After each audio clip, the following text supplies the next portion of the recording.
Bonjour à tous, dans cette séquence nous allons corriger le rituel 52. Donc je vous invite à lire l'énoncé, à faire pause sur la vidéo, à chercher tout seul et puis à venir voir si vous avez juste. Donc dans la première chose, on aimerait placer dans le plan 3 points, donc M1, M2, M3 qui ont pour affixe Z1 qui est mis comme ça sous crochet. En fait on a 3 notations sur crochet. Donc déjà, qu'est-ce que ça veut dire pour qu'on puisse raccrocher? Lorsque j'ai 2 moins 3 pi sur 4 entre crochets, et bien déjà, les crochets vont nous donner une première information, qui est que les crochets nous donnent l'information que l'on est sous forme trigonométrique. Ça, c'est la première chose. Ensuite, il y a une deuxième information qui est le 2. Et dans la forme trigonométrique, le 2, ça correspond au module, c'est-à-dire la distance à l'origine.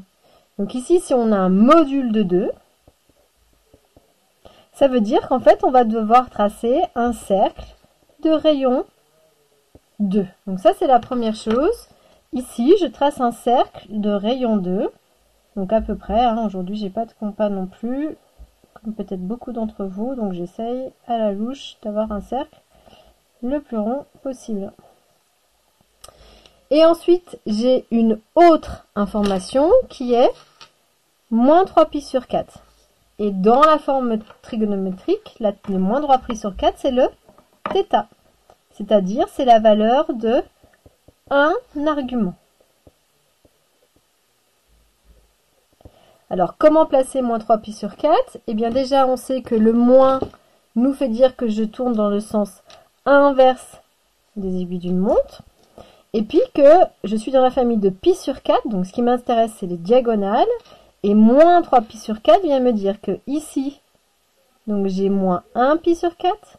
Ici, j'ai moins 2 pi sur 4 et moins 3 pi sur 4, il va être ici. Et du coup, la rencontre entre l'angle et le cercle nous donne ici le premier point M1 d'affixe Z1. Donc on fait attention, c'est un point et Z1, c'est son affixe qu'on noterait entre parenthèses. Ensuite, le deuxième, Z2 vaut 4 pi. Donc le 4, le premier, on l'a dit tout à l'heure, ça, c'est la valeur du module. Donc cette fois-ci, je vais avoir un cercle de rayon 4 à tracer. Mea culpa, s'il ressemble plus à une patate qu'à un vrai cercle. Et puis, on a une deuxième information qui est pi, qui est la valeur de l'argument. Donc pi, je tourne dans le sens positif, donc comme ceci. Pi, c'est un demi-tour, donc je suis sur l'axe ici, rencontre avec le cercle, je suis ici. Ça, c'est M2. Pardon. Le troisième, Z3, on est toujours sur une forme trigonométrique. J'ai maintenant 3 premiers éléments. Ça, c'est le module. Donc cette fois-ci, nous avons un cercle de rayon 3 à tracer. Et sur ce cercle de rayon 3, nous devons placer plus 2 pi sur 3. Alors, pour 2 pi sur 3, eh bien ici, on doit faire un petit quelque chose quand même. Dans ma trigo, je sais que pour l'angle 2 pi sur 3, comme il est dans la famille de pi sur 3, ce qui est plus simple à placer, c'est son cos. Et je sais que le cosinus 2 pi sur 3, lui, il vaut moins 1 demi. Mais en fait, ce cos, c'est par rapport au cercle trigo.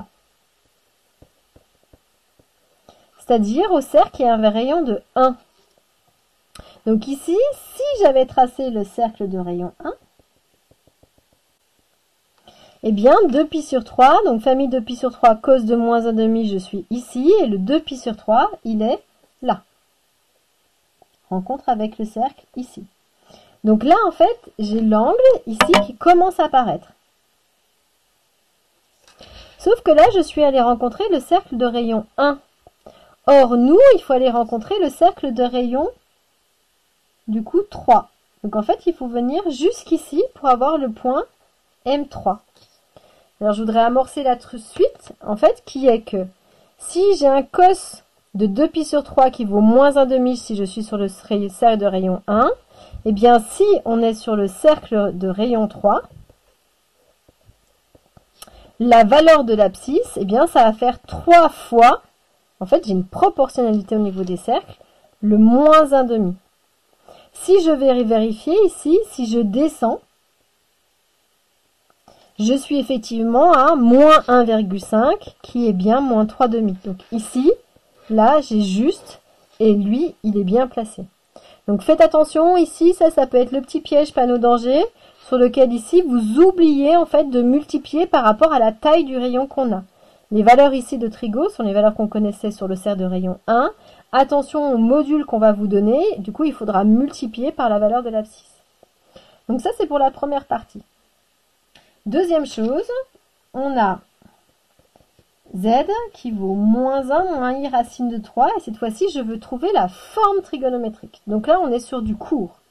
Je vous avais dit la dernière fois qu'avant de démarrer, on donne obligatoirement tout de suite la valeur de la partie réelle et imaginaire. Partie réelle, elle vaudra moins 1. Partie imaginaire, elle vaudra moins racine de 3. Attention, votre erreur, c'est d'oublier le moins ici qui était donné ici. Et l'autre erreur, attention, interdiction de formelle, de mettre le i dans le b. B, c'est le nombre qui est porté par i. C'est-à-dire que quand j'ai un complexe mis sous forme algébrique, la partie imaginaire, c'est elle qui est montrée par le i. Elle multiplie i en fait. Donc maintenant que j'ai donné mes deux éléments, je peux calculer les deux informations de la forme trigonométrique qu'on a rappelées ici. Il y a deux choses, on doit calculer le module et l'argument. Formule du module, je vous inviterai toujours à la donner avant de remplacer, qui vaudra a carré plus b carré. Donc ça va faire racine carrée de a, il vaut moins 1, plus b, il vaut moins racine de 3 au carré. Alors attention, écrit ainsi, c'est faux. Le carré ici ne serait que pour lui ou que pour lui. Or, c'est tout le a et c'est tout le b qui doit être mis au carré, donc il faut bien mettre les parenthèses.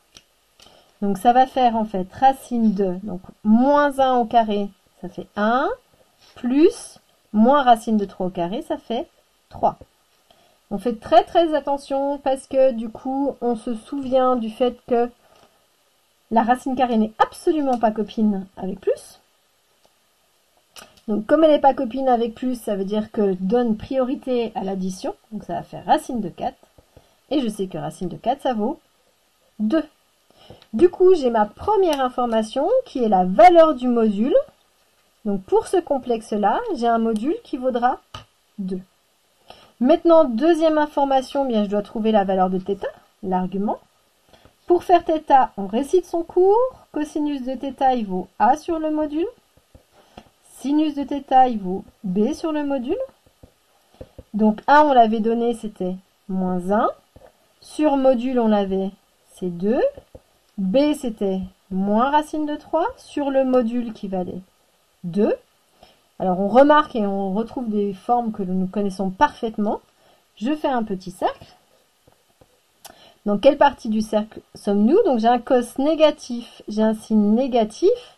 Donc pour la valeur de l'argument, nous sommes ici dans le quart, en bas, à gauche. Des deux, celle qui est la plus facile à passer, c'est le cos. Je suis à la moitié.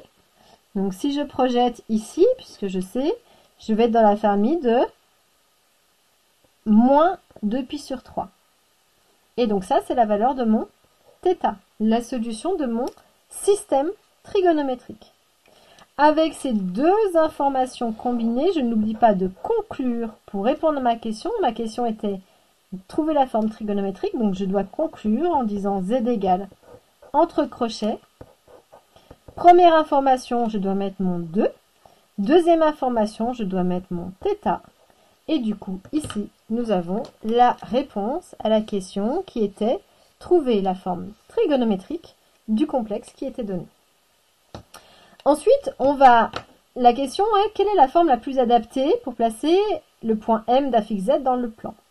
Donc je sais en fait, si je regarde mes informations dans mon énoncé, Z il a deux formes. Celle de l'énoncé, qui vaut moins 1 moins i racine de 3, qui elle s'appelle la forme algébrique. J'ai celle qu'on m'a demandé après de calculer, sous la forme 2 et moins 2π sur 3, qui elle s'appelle la forme trigonométrique. Du coup, pour placer dans le plan, eh bien, si je regarde la première, je devrais la placer sous la forme algébrique en fonction de son A et son B. Donc, on avait vu que j'avais un partie réelle de moins 1, partie imaginaire de moins racine de 3. Imaginez bien, aujourd'hui, je n'ai pas de calculatrice. Du coup, je suis bloquée sur B égale moins racine de 3. Alors, on va regarder les deux autres informations qui me sont données sous la forme trigo. Sous la forme trigo, j'ai un module de Z qui vaut 2, j'ai un angle qui vaut moins 2π/3. A priori, ici, je sais tout faire. C'est-à-dire que si je gradue mon axe, alors je vais faire pareil un petit peu à la louche, le 2, ça veut dire que j'ai un cercle de rayon 2. Et qu'à l'intérieur de ça, je dois placer l'angle moins 2π/3. Alors l'angle moins 2π/3, on avait vu qu'il avait un cos de moins 1,5, mais attention, ça c'est par rapport au cercle de rayon 1. Donc nous, on a un cercle de rayon 2, donc il faut faire moins 1,5 fois 2, c'est-à-dire je suis à moins 1, pour ici obtenir la valeur sur le cercle. Donc si vous ne savez pas, à chaque fois revenir au cercle trigo de base, tracer celui sur le cercle de rayon 1, je suis à moins 1,5 qui me donne l'angle qui est ici, mais comme je veux être à celui où je double, et ben je suis en fait le niveau d'après. Quoi qu'il advienne, pour l'angle, ça doit passer forcément par les deux points. Rencontre des deux informations nous fait que ici, j'ai le point M d'affixe Z. Donc la meilleure forme pour répondre à la question petit b, eh bien c'est celle-ci. Pour pouvoir placer en fait dans le plan, la forme la plus adaptée, c'est celle qui est en verte. Du coup, je vérifie que ma forme algébrique marche. J'avais une partie réelle de moins 1. Si je projette ici, je vois qu'effectivement, là, j'ai bien un A, une partie réelle qui est moins 1. Et en fait, mon B, eh bien ici, si je projetais en fait la distance qui est ici, eh bien exactement, ce serait moins racine de 3.